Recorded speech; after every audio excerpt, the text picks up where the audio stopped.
Mtazamaji wa Murori, nakushukuru sana. Katika pilika kama kwa hali ya kwenda kutafuta Kim, nimekutana na jamaa ambaye ananifahamu sana hapa, ambaye ananiambia ni fan number 1 wa Murori TV. Ningetaka tumfahamu zaidi, tumjue na atuambieni nani, na ameniambia anajua Kim kwa sababu aliweza kufaa kuwatch story ya Kim na akajua ni jamaa mmoja ambaye anajua. Vipi? Asante sana, karibu sana. Kwa majina naitwa Jimna, hiyo ndio majina yajulikana hapa. Na nimeshukuru sana kuona Murori TV. Mimi ni mmoja wenu, maana huwa nawafuata, huwa naona kila kitu ambao mnaweka kwa YouTube, kwa Facebook nawafuata, na naona mnafanya kazi mzuri. Nashukuru sana, naona mnakuja kutembelea Kim. Kim rafiki yangu, kijana jirani yangu hapa, tumekuwa na yeye na tumekuwa tukisaidiana na yeye kwa ile hali gumu ambao amekuwa akipitia. Ngawa kuna siku ambao nilimsaidia sana kama kiongozi wa hapa Jiro. Msaidia wakati alikuwa ameshikwa na bodaboda yake para roundabout ya Kariobangi, na nikaweza kumsaidia. Alikuwa ameshikwa kwa nini? Hakuwa na stakabadhi za barabara, na nikaweza kumsaidia. Ngawa tulisubuana sana na maaskari wa John Saga, mpaka nikawaambia afadhali mimi wanishike, yeye wamwachilie, sababu najua ile hali anapitia. Kuna mtoto alikuwa amembeba kwa tubo na jaketi zake, kawaambia waweze kumwachilia. So ningeomba kama kuna uwezo nyinyi Murori TV na wale ambao wote wanatazama Murori TV wenye wanaweza saidia Kim, waweze kumsaidia, aweze kupata barua za barabara, aweze kulipa mkopo wa bodaboda yake, kazi iendelee na maisha iendelee. Kijana mzuri, tumejifunza naye sana. Yes. Oh, kwa hivyo alikuwa ameshikwa kwa sababu unajua kwa wakati tulifanyia ile interview nyingine alisema hana stakabadhi. That is driving license. Yes, driving license yake ni ya class FG ya bodaboda, hakuwa nayo. Wakati nifika pale OCS akaniambia ndio maana amemshika na akamweka ndani.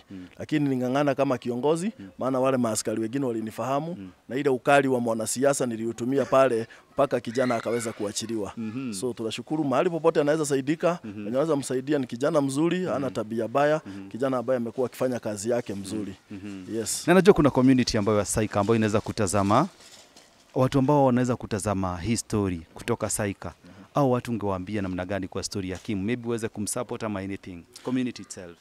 Community ya Saika ningeomba tuweze kusaidia. Huyu ni mmoja wetu, ni mkaaji hapa kwetu, na kaa hapa Saika karibu na Saika Medical hapo chini ya Catholic. Tuweze kumsaidia. Sababu tumemjua akiwa kijana, alianza kuhaso kutafuta kitambo, amekuwa Kamagera, amekuwa kijaza gari, akaenda akapata pesa kidogo, akaenda akachukua bodaboda na mkopo. Kijana ambaye tunaona anajitahidi kwa hii maisha. Gawa ile hali alipitishwa na mke wake, bado tunaona anasimama kama mzazi na amengangana. So wenye wanaweza msaidia, tuweze kumsaidia na maisha iweze kuendelea. Alright.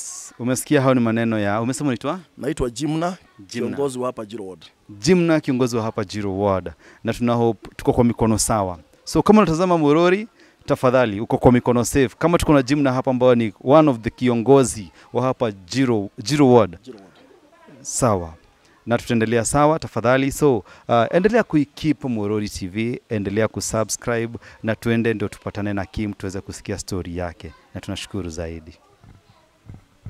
Alright, good morning, good afternoon and good evening wherever you're tuned in from.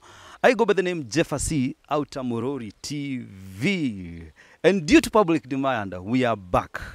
Na round hii tumerudi kwa Kiswahili kwa sababu watu wengi waliona hii story kwa lugha ya Kikuyu na wakasema itabidi tu Jeff urudi pale mfanye kwa lugha ya Kiswahili, kwa sababu pia sisi tungetaka kuenjoy na kulearn na kujua whatever it's happening to Kim. And first of all, before we start this story, we want to start with apologizing, just because when we were doing the first episode ile ya Kikuyu, pale katika editing tulifanya makosa. Baada ya kuandika jina Joram tuliandika jina John Kimani, si ndio? Jina yake ni Joram Kimani. So kulikuwa na an error in editing, but all in all we apologize, and also we want to thank you people. Tuwashukuru sana kwa sababu mumerespond, mumesema. Watu wengi sana wamekuencourage pale kwa comment sections, na wanasema John, the story imewaguza. Wengine wamesema mtoto ni msafi. And that one I can testify. Nimekuwa hapa, nimeiona, nimemuona. As you can see kuna kajua kidogo, na that's why mtoto wako hivi. So, Kim, habari yako? Mzuri sana. Salimia watazamaji. Najua tunaongea pia kuna watu wanatutazama for the first time. Wakujue majina, then tuendelee. Habari yenu. Ninaitwa Joram Kimani.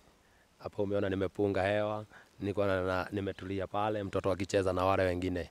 Ndio sasa umenipata red handed. Hata ungenipata sometimes kama weather ingekuwa mbaya, simwekangi pale acheze na watoto. Yeah. Unajua sikutaka kukuambia ninakuja.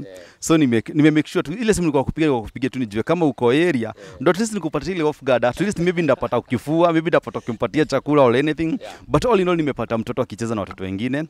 Na nikashukuru kwa sababu kwa comment section kuna watu walikuwa nasema labda huyu mtoto hachezi, hana time ya kucheza.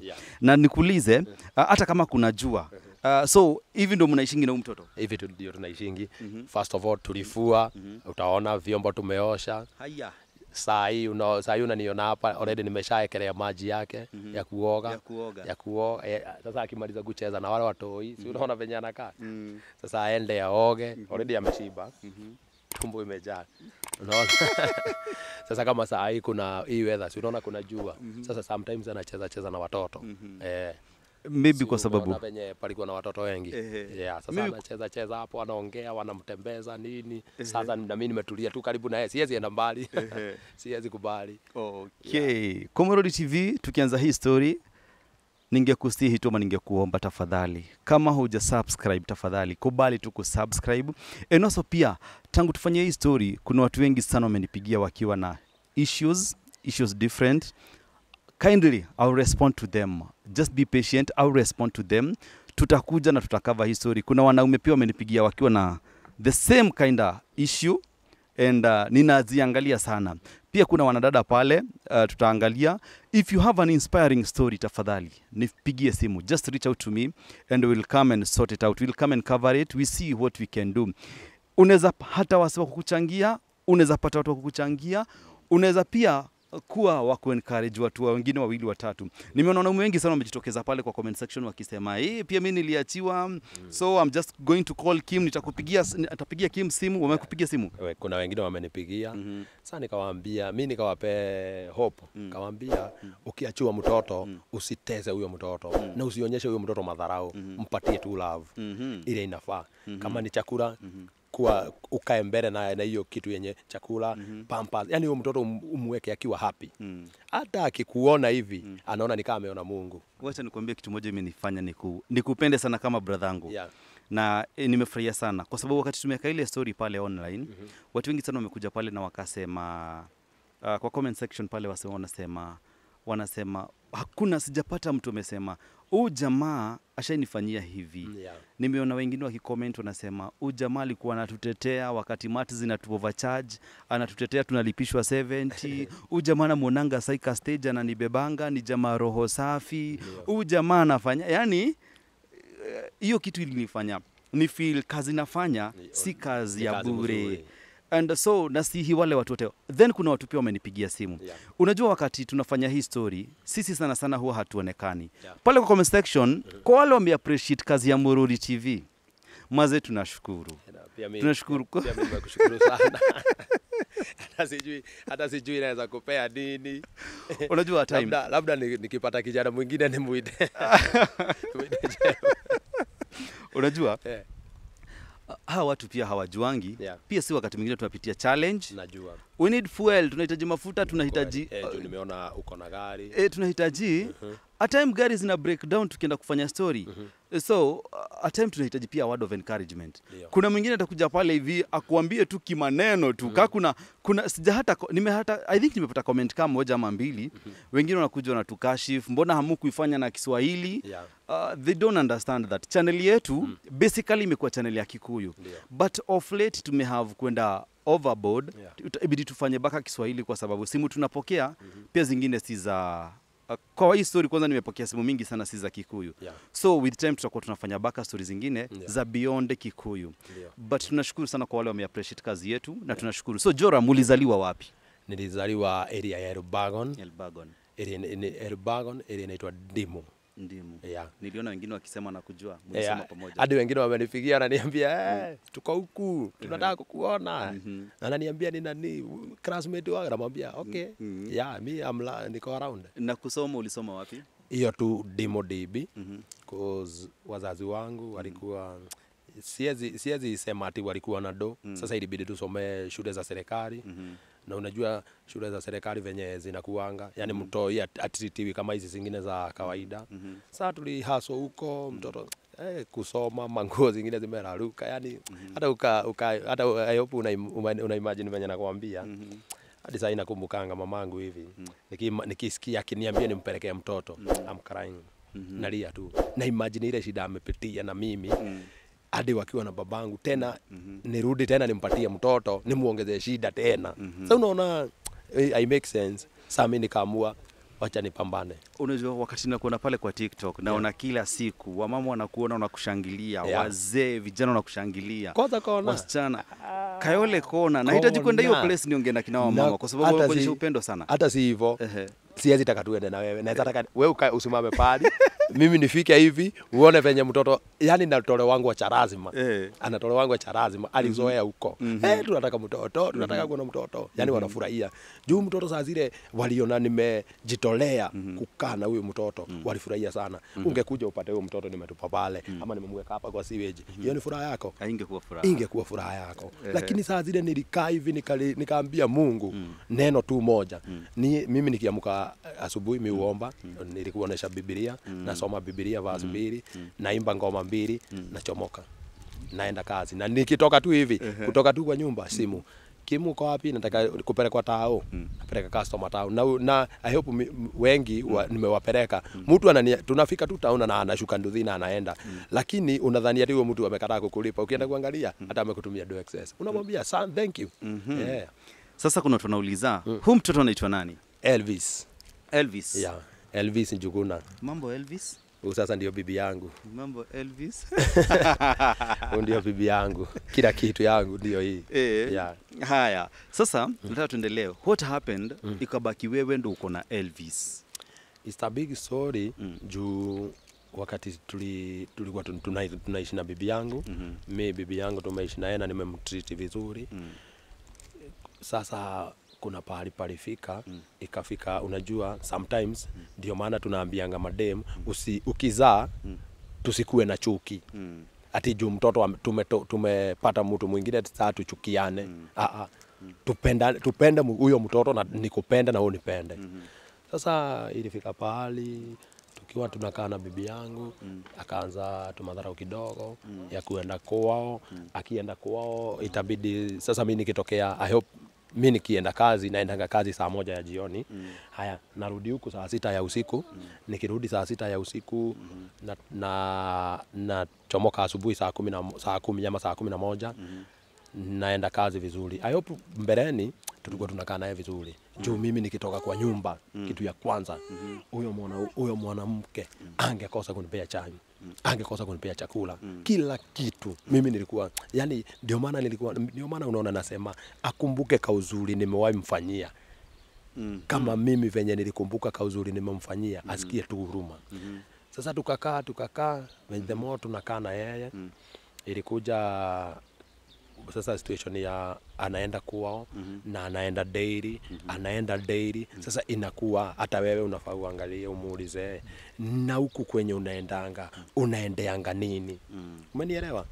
Hii Kenya unaendeanga kwenye daily. Nikifika kwa nyumba na ni mchana, mbona unikaribishi kwa nyumba na unafaa kwanza unanikaribisha kwa nyumba, chai unanipea, hata kama ni maimbili unanigongea, kila kitu yani unaacha mimi niko afadhali, niko sawa. Wewe hata kama ni kuenda, enda tu but ukae ukijua ni hata kama umeenda kuwasalimia ni dakika 30 na urudi kwa nyumba. Sasa yake ilikuwa wasi. Anaenda akienda asubuhi atarudi jioni saa 1 saa zile naenda. Sasa mimi nitagojea apike. Uwezi gojea, it's very hard. Sasa mimi inabidi nachomoka, ndio maana unaona mimi homa inishangi juu lazima tunaambiwa na Kikuyu urugale umaga na ada. Na juu sasa umeenda ukiwa ujakula. Haya unajua ushagurumisha pikipiki, utapata hiyo time ya kwenda kuingia hoteli ukule. Sasa inabidi ukae. Haya nikirudi saa 6 ya usiku unapata kwanza unaona hizi simu unaona hizi simu smartphone ni mbaya sana mbaya. Juu sasa unapatanga hiyo smartphone mwanamke hawezi kaa na amani. Ni kuifinya kuichat. Yani unapata baka kupika kwake unapata vitu zingine ziliungua ama yeye yako kwa simu ushaingia kwa nyumba. By the way mimi nilikuwa naingia kwa nyumba hadi saa 6 hiyo masaa nakwambia saa 6 mimi najiekelea kwa kiti na ndo juu mimi naona ana shughuli yangu, na hiyo simu ni mbaya sana. Na sasa kuliendaje mpaka ikafika to point that wewe na yeye hamko pamoja? Nilitaka kujua Kenya anaendeanga kwao. Hiyo sasa ndio nilifikia. Saa wakati nilifikia ikakuwa sana mavurugano kwa nyumba huko ndani. Nini unaniuliza nini, mambo mingi na hakuna boma, watu wakosanangi. Sasa kuliko anijibu, yeye alitoka nje na akashika barabara akapanda juu akaenda kwao. Mimi nilitaka kufikia bibi yangu. Juu hata ukichukua na mwingine si ati huyo amekorogewa, utapatana tu ni ule, pengine unaweza pata wazimu kuliko huyo. Nilimfuata kumfuata mpaka kwao. Saa hiyo joto wako nayo, hataki kuniona, anajaribu kuambiwa na mabeste huko, unaitwa na Kim, anarusha mikono, anaenda yani hadi anaenda kushikwa hivi mkono, hataki hata kuniona. Ilifika situation yani sasa mimi ndio nimebaki nikiumia na kaachizi. Saa hiyo alikuwa ameenda na mtoto. Sasa ikabaki mimi ninakaa wazimu. Sasa sikai pale pamoja, I hope unaelewa venye nasema. Juu sasa umezoea kuingia kwa nyumba, unapata kijana kama huyu. Na huyu kijana sasa anakufurahia, huyu mtoto ulisikia venye ananitanga na nguvu. Baba. Ukiingia kwa nyumba hivi unasikia huyu mtoto anasema hivyo. Hiyo ndio furaha yako. Saa zile sasa yuko kwa nyumba, sasa hata wewe mwenyewe uweze tulia hiyo nyumba, uweze kaa. Walienda. Sasa venye walienda, mimi nilisema hapana, siwezi achilia bibi yangu. Niliita babangu. Akakuja, venye alikuja tulitafuta wazee, kutafuta wazee tukaenda kwa kina bibi. Juu hata akiwa huko mimi bado nilikuwa naenda kumwangalia na hakikisha ako na everything. Pampers ako nayo, kila kitu juu mimi napenda mtoto wangu na bibi yangu. Sasa mimi wakati kuna siku ilifika tukaita babangu, wazee wakakuja, tukatafuta wazee. Na unajua kuita wazee bado ni si ati yule mzee unamuita kama kijana. Wewe mimi unaweza nituma, mimi unaweza niambia enda pale kwa duka niletee kitu fulani na nitaenda nikuletee. Mzee huwezi mtuma. Tukaenda tukaita wazee, tukaenda kwao. Kwenda kwao tukakesi, tukasikiza statement. Wazee wakasikiza statement ya bibi yangu, wakasikiza statement yangu na wakasikiza statement ya mama yao, yani mama. Na respect na muitanga mama. Sasa wakati walisikiza hizo statement zote, makosa ilikuwa kwa bibi yangu. Juu umeolewa. Unafaa kukaa na bwanako. Kama ni kazi unataka, anafaa aniambie mimi mwenyewe. Hiyo mambo ya kusema ati mambo ya kuenda kazi, hiyo ifai. Sasa mama ya bibi yangu, yani mama alisema mtoto wake atoki huko kama malenge. Na baada ya hiyo bibi yangu alikuwa amesema apewe muda. Afikirie ama atarudi kwa nyumba ama atarudi. Mbona nishike microphone kidogo? At least nishike Elvis kidogo. Elvis mambo.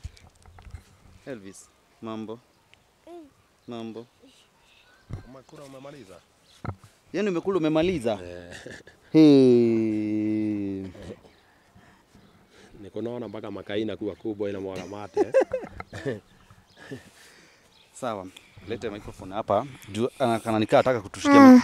Wewe unataka kukula microphone yangu? Sasa Kim naweza kuuliza swali. Like so ilibaki mume have ku separate but hamku fight. Ilikuwa yani wakati alikimbia akaenda kwao, mimi si nimekuambia nilimfuata hadi na wazazi wangu na wazee. Bibi yangu akasema anataka kupewa muda. Ajipike aone ama atarudi. Sasa mimi nilikubali na hiyo muda amesema apewe. Na mama yake alisema mtoto wake atolewe huko kama malenge, ndio nijipe funzo bibi asiwaipotea. Na unaona si mimi ni yeye ameenda. Sasa nilirudi huko tukakaa na babangu akakuja akaniambia hiyo kutoa bibi kama malenge huko unafaa ujiulize ni nini, nitafutie 2000 niende bibi.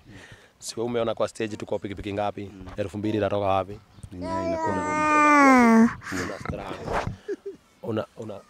Una struggle kupata hiyo 2000. Sasa mimi nilikaa nikajaribu, yani nilikuwa na trace hadi kwenye bibi yangu wako, yani naenda tunakaa chini tunamuongelesha, namwambiaje my dear tulia. Hakuna watu wasameanangi kama Yesu alisamea watu. Sisi ni akina nani tuweze sameana? Akakataa kabisa. Mimi nikakubali na nikakubali akae kwao. Sasa tukakaa na venye the more tunakaa mimi naenda huko na lazima ni visit mtoto wangu juu siwezi kosa kuenda. Naenda namuona, naona mtoto wangu ako sawa kabisa. Na rudi hadi huko. Sasa nikirudi hadi huko sasa Haya, enda kwa baba. Sasa nikirudi hadi huko nakuja natulia tu huko kwa nyumba juu sina amani.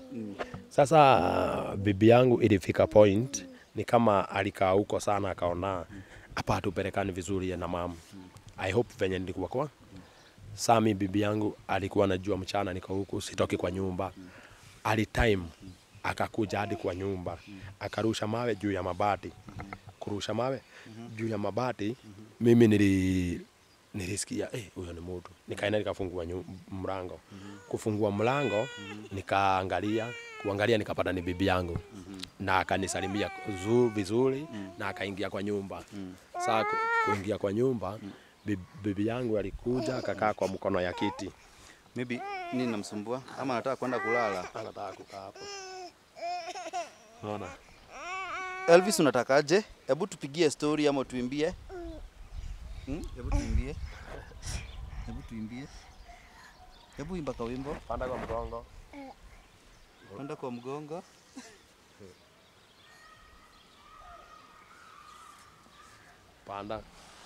Panda kwa mgongo ya baba. Anataka kucheza. Anataka kucheza. Haya, acheze peke yake.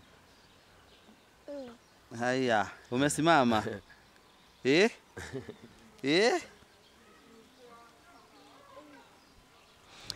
So akakuja akakaa kwa mkono ya kiti. Bibi yangu kuna neno aliniambia anataka nguo zake na ID. Sasa mimi naona ni kama tu ana joke. Sasa venye mimi naona nikaa ana joke na mimi nika joke tu na yeye. Juu sasa mimi naona I hope nimerudishiwa bibi amejileta kwa nyumba na nikafurahia sana. Akaniitisha ID nikamwambia mimi sina ID, enda uapply ingine. Akaniitisha nguo nikamwambia huku kuna nguo zako. I hope uliona venye zake nimefua vizuri nimezikunja. Hata akikuja huku anaweza stuka sana. Nikamwambia sina. Bibi yangu najua neno aliniambia. Aliniambia mtoto anazaliwanga na anakufa. Mtoto anazaliwanga na anakufa.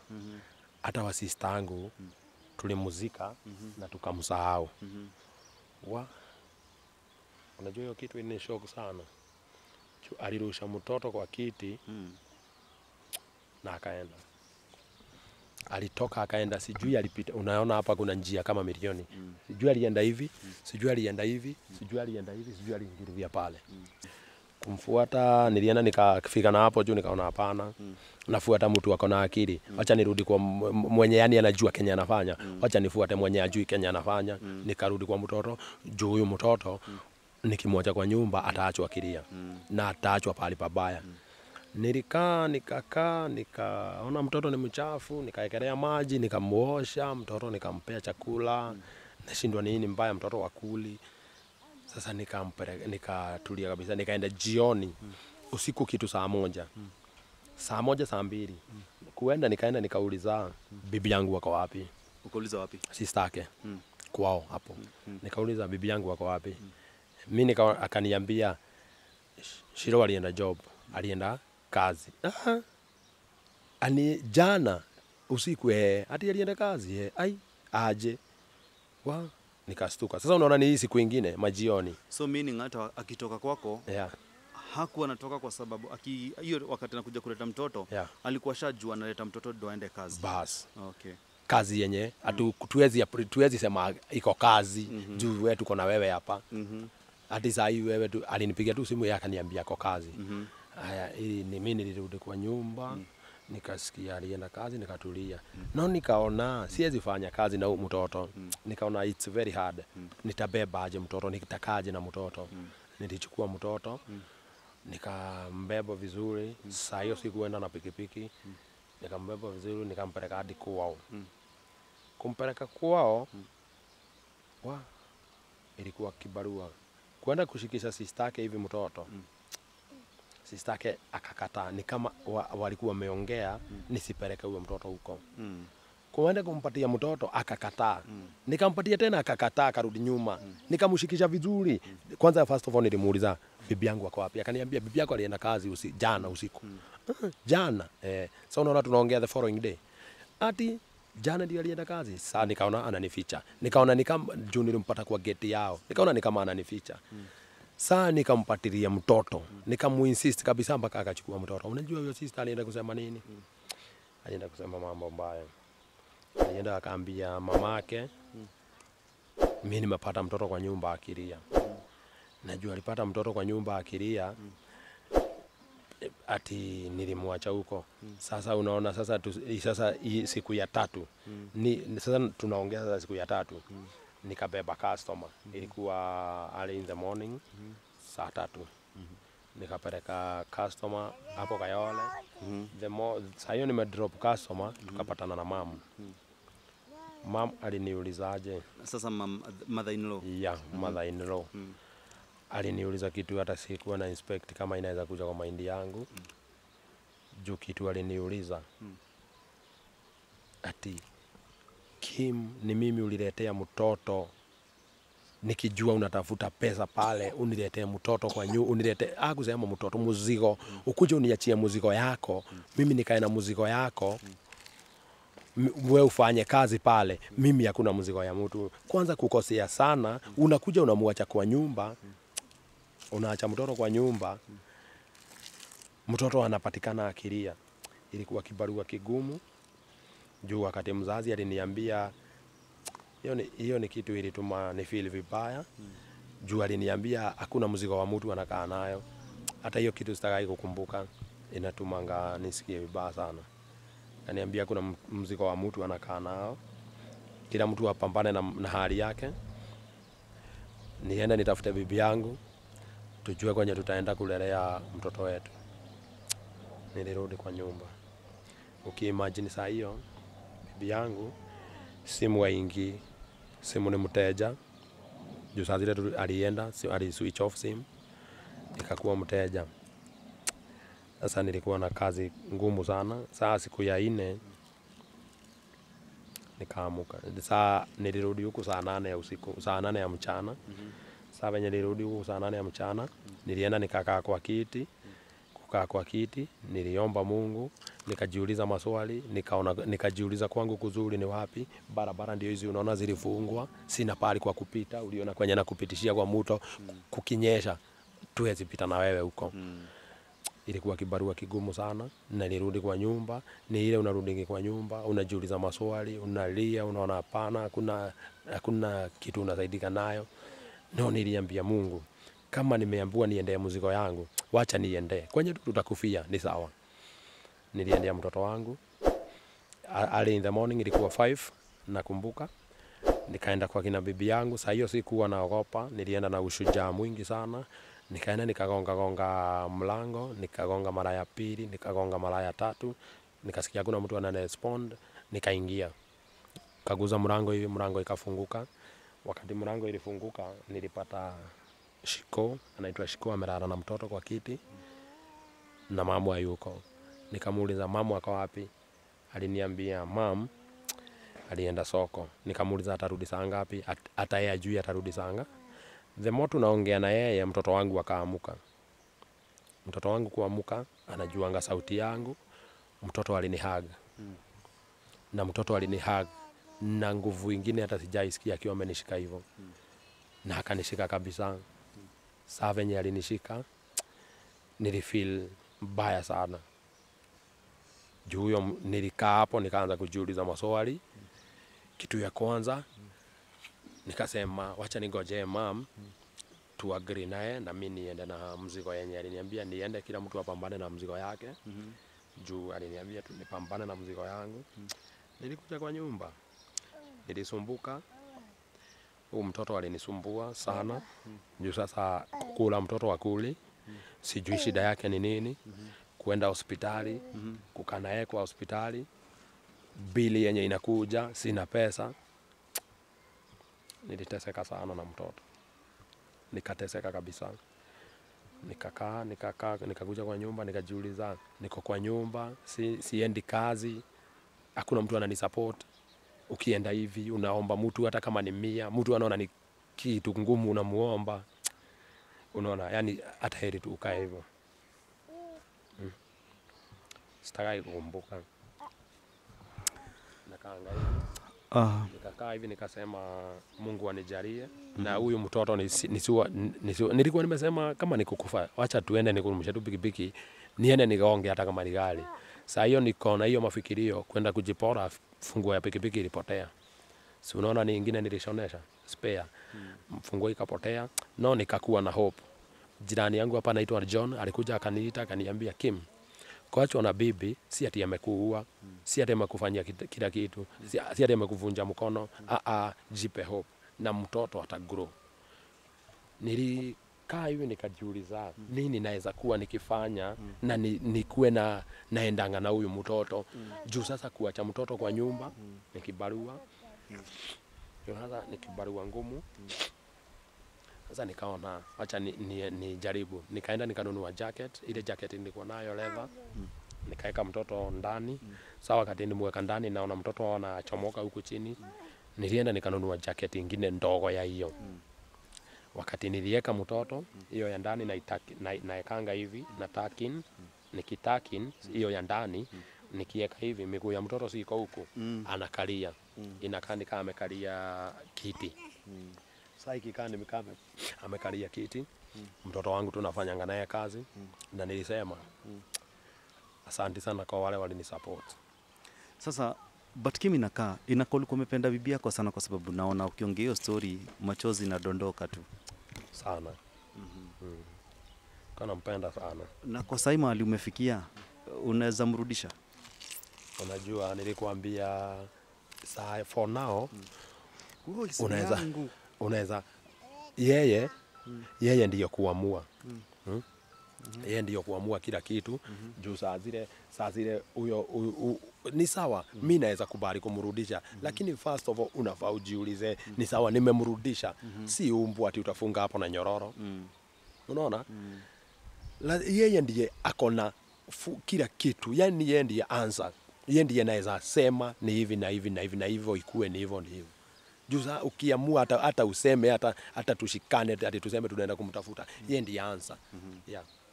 Yeye anaweza sema sirudi. Na sasa unaweza mfanyia nini? Sasa wacha nikuulize swali. Sasa tuachane na maneno ya bibi yako. Tuingie maisha ya mtoto. Hii maisha ya mtoto vile unaombebaga program ya mtoto umeipanga aje? Kucheza kwake unajua apart from kukula na kukunywa. Mtoto kwanza anakula nini? Mtoto ukimwangalia si unaona venye yako ni ndume. Mtoto nampikia marenge. Naendeanga kona. Juu kona ni chipa. Ukienda huko unanunua vitu bei rahisi. Zile viazi tunauziwango hapa 100 ama 120, kona ni 50. Unaona? Sasa mimi nikienda pale nikihaso nikipata hiyo 300, mimi divide ama 500 na hakikisha nimedivide pikipiki na divide mtoto pampers nini na divide viazi. Saa zingine tukienda nawe kona utaona. Saa zingine wao mama wao ni support. Wao ni support sana. Juu sasa mimi ujipora hadi na baki na 10 bob. Huyo mtu inabidi tu anakuwekea viazi ama anakupatia kitu. Yeah. Juu pia yana feel.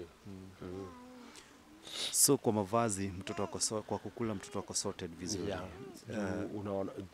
Unaona venye umenipata mimi sikuwa najua ama utanitokelezea hivyo. Sio umeona kwenye alikuwa na watoto akicheza hapo. Sasa unaona sikuangi ati natembea naye sana. Unajua pale kwa comment section niliona watu wanauliza kama mtoto anapata nafasi mzuri ya kucheza, nafasi mzuri ya kupumzika.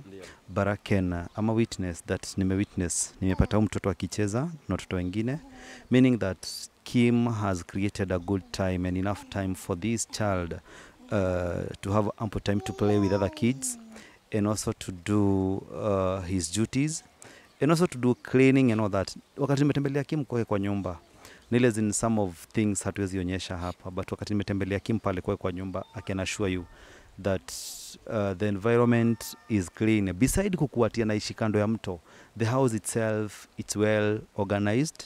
Kupika Kim anapika. And for those of you wenye wamepigia Kim, jana usiku tukiongea naye kwa simu, nilikuwa nasikia unasema ndo niko jikoni napika ugali nini. Unasikia kilia. Huwa analianga na niwekea mkono hivi nampanga ikiwa moto. Nampanga ikiwa moto anachukua na ni mjanja hezi ungua anaekeleanga juu ya meza anapuliza na mdomo mpaka inapoa. Huyu mtoto ananipenda sana. One thing I noted is that Kim is well organized. Some of us men wengine tukaachwa toys juu tutafanya nini, kwa sababu ikifika ni vitu kama kubadilisha pampers inakuwa ni kibarua ngumu. Kwa Kim ashazoea. By the way, I'll put a clip there when you'll be seeing Kim doing the thing ya kubadilisha pampers. And also, we will see whether we can also put a clip of him feeding Elvis. So, for those of you who are asking so many questions, Kim, kuna tuna suggest pale wanasema wangetaka kukusupport ndio tuweze kulipa ile loan ya motorbike. Najua watu wametuma kitu kidogo so far. Na najua watu wanazidi kutuma. Kuna tunauliza kama tunaweza organize and I'm thinking if it's okay we can form a WhatsApp group. Na mimi ile WhatsApp group nataka tuiform kwa namba ya Kim. Unaona? Kwa namba ya Kim, maybe unaweza nifanya admin kwa sababu kuna wale watu wananipigia simu. If you're there and you're watching and maybe you'd want to be part of this WhatsApp group. Maybe you can DM me through the number on your screen. And also kwa namba ya Kim pia unaweza mdm mwambie unataka kuingia kwa hiyo WhatsApp group. We see what we can do. We exchange ideas there. We see what we can do. Some are suggesting that we build for you. Some are suggesting that we first pay the loan. Wengine wanasuggest tukuweke kazi. But ni haba na haba hujaza kibaba. Watu wakubali. If we are to help him, hatusaidii Kim, tunasaidia Elvis. Umtoi ni msupu sana, ni mohandi sana, that is. And as you can see, mnaona tu ako tu stories zake tu as tunaendelea napiga tu stories zake. Si mtoi msumbufu.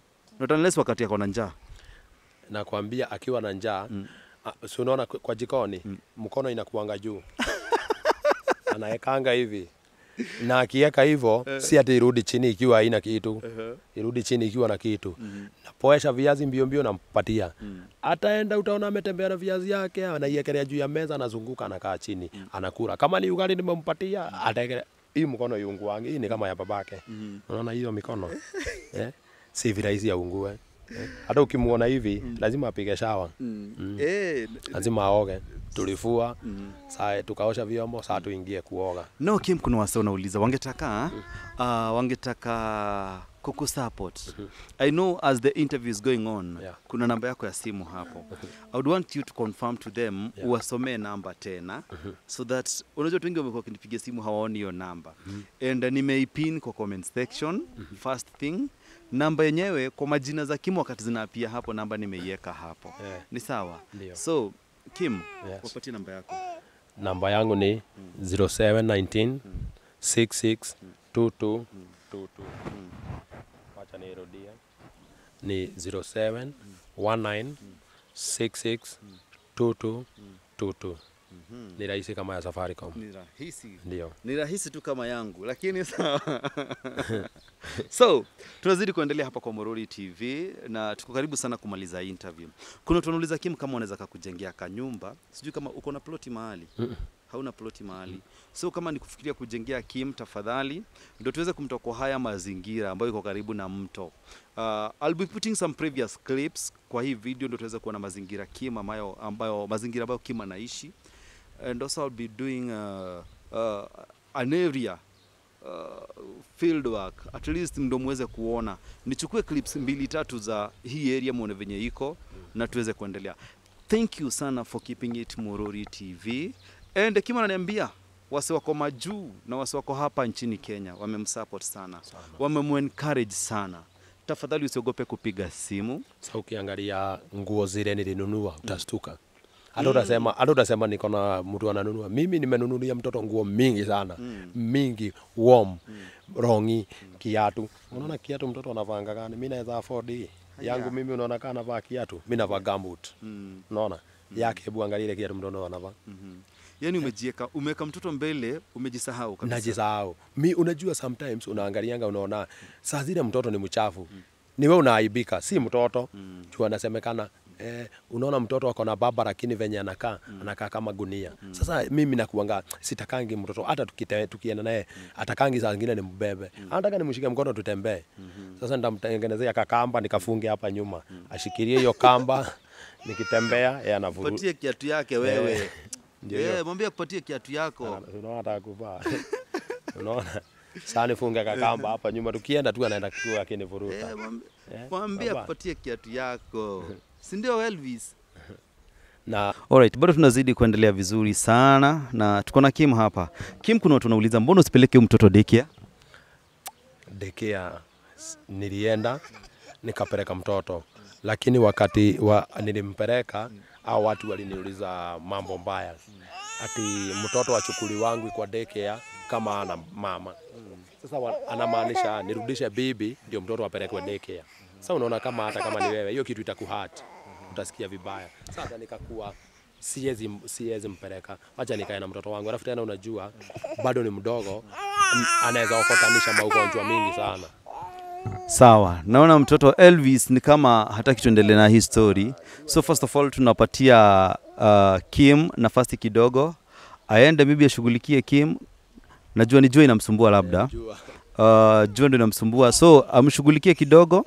Kama ni njaa, kama ni nini aishughulikie kidogo, then tutarudi kwa hii interview na tuendelee. Sawa sawa? Sawa, wewe ndo mbadilishe, then tuendelee.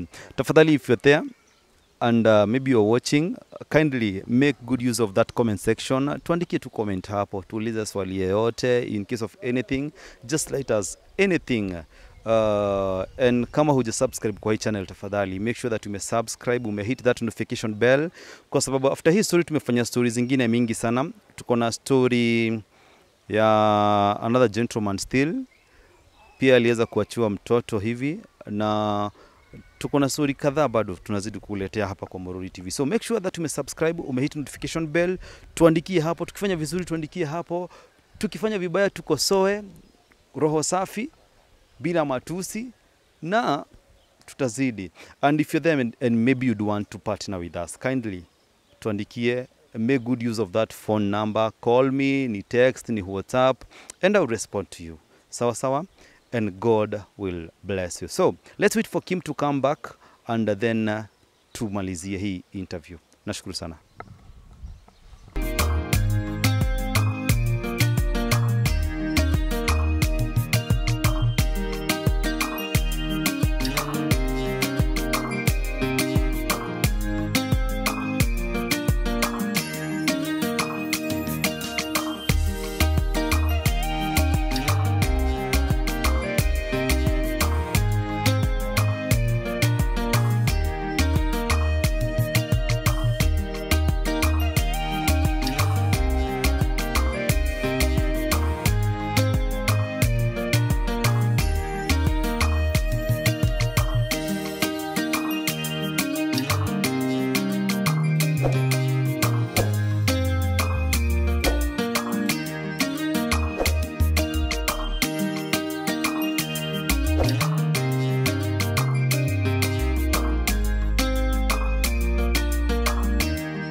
Yes, kama mnavyoona sasa, Elvis ni msafi. Baada ya kukaa naye huko nje, baba wake amekuja, mmeona hiyo process ya kumuosha, amemuosha, amembadilisha pampa, ni mtoto msafi.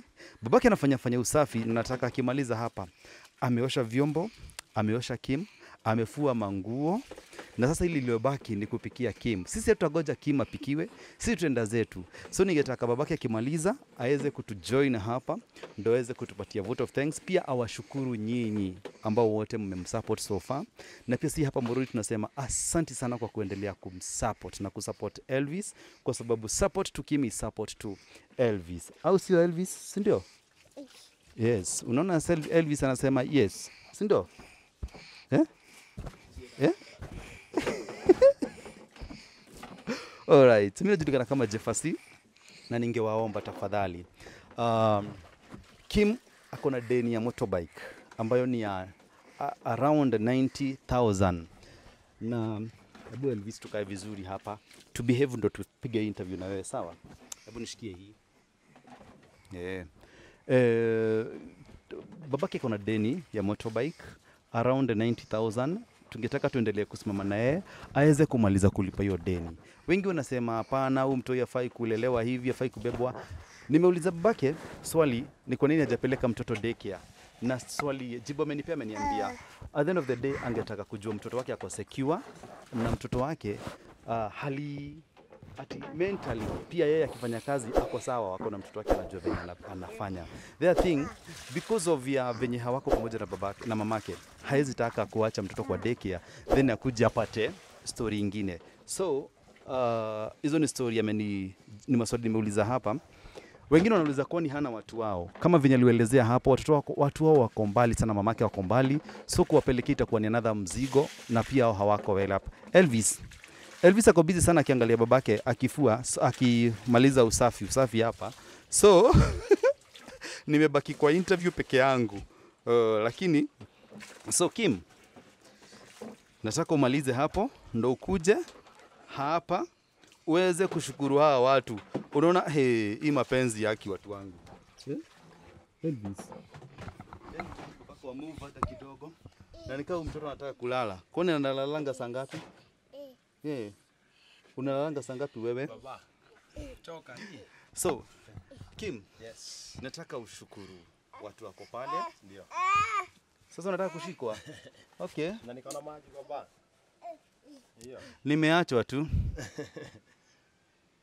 High five.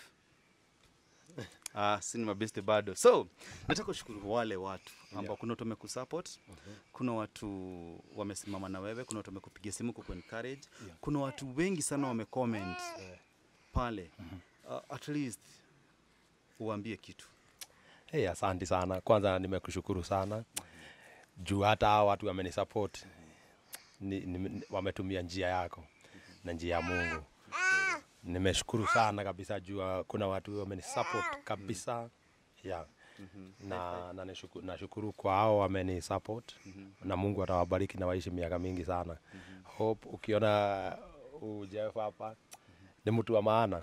Hatuwezi lala kama hajapiga simu. Hatuwezi amuka kama hajapiga simu. Saa 7 mpaka ajue mumekula nini. Asante sana. Hiyo ni kazi yangu bro. Juu nilichukua kama mzigo, you know. Kubariki. Tuache tu tukusalimie kama niko na maji. God bless you. Unajua umefanya kazi ya maana sana. Hata mimi najaribu kuvaa viatu zako.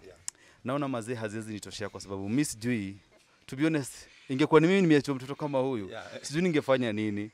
Lakini hata wakati naona hapo ukibadilisha pampers, ukifanya all those stuffs.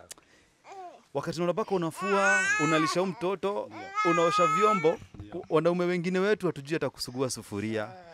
Wacha niwaambie, Kim amesugua sufuria, zina shine kushine. Kim amefanya mambo mingi sana hapa. Mmeona akifua, mmeona akiosha mtoto. Hizo stuff zote. Na kwa sababu naona mtoto nikaa nataka kusumbua. Mimi venye tu nimemwambia hapo mbeleni. Nataka kudoza. Nataka kulala. Na Jeff, Mungu akubariki. Wewe sijui naweza. Sijui labda nikupee jina. Mungu atafanya kitu. Mungu akubariki sana. Ambia wale watu wako nje ya nchi kitu. Kwa wale wamenisupport, kuna wengine wako Lebanon, kuna wengine wako yani US. Na washukuru sana juu hata wakinitumia wanahakikisha mtoto wako safe. Unaona pia yeye anasema ako safe. Msanii piga show. Unaona wanahakikisha niko safe. Wananiambia kuliko kimuende job, wenda tu home, wewe rudi tu home, wewe rudi tu home. Kuna wengine wanani request, wanasema kuja, wananiita. Sasa wakiniita wananiambia Kim, tunataka tukupe kazi. Sasa mimi wananipea kazi lakini wengine wanipei kazi ya mbali. Na nishukuru Mungu. Juu huyo mtu ana support bado kazi yako. Sisi tunashukuru sana Kim. Pia kupata roho kama yako. Wacha niwaambie nimependa roho ya Kim. Najua watu wa Duthi wako na CV mbaya. Lakini Kim ameniprovia si wote. Kwa sababu hapo awali nilikuwa nimeongea na jamaa mmoja. Kuna jamaa amenitambua, akajua, akanipata pale akaniambia Jeffa na kujua.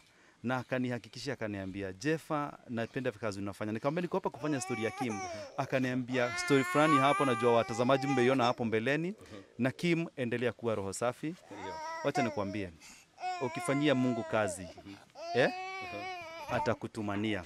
Na tunaona Elvis anataka kulala. Ni anataka kulala. Ukiona ameoga na ameshiba. Na nataka aende alale na sisi tuende kurudi mwako wetu. Ndio naye wakati amelala maybe uweze kumpikia. Sisi tunakushukuru in case of anything. So if you're there you're watching and maybe you'd want to partner with Kim. Namba ya Kim iko hapo chini. Tafadhali mpigie simu. Pia sisi tupigie simu to encourage, talk to us. Tutume tutaenda. And also if you have an interview, a story you'd want to share, kindly call us. Reach out to us. Wale watu mko nje ya nchi tafadhali tuongelesheni, partner with us, tuongeleshe. In fact kama si through such charity hatuwezi jua ni nani ana watch nani ha watch. Wengine hatujui kama wana watch kutoka nje ya nchi. Tunajua through such initiative. So may God bless you, may God keep you, we love you so much. Outer Morori TV, may God keep you, and also may God help you so much. So kama ujisubscribe tafadhali make sure umesubscribe. Sawa? Elvis, bye. Bye. Nipe high five niende ulale. Aki nipe high five.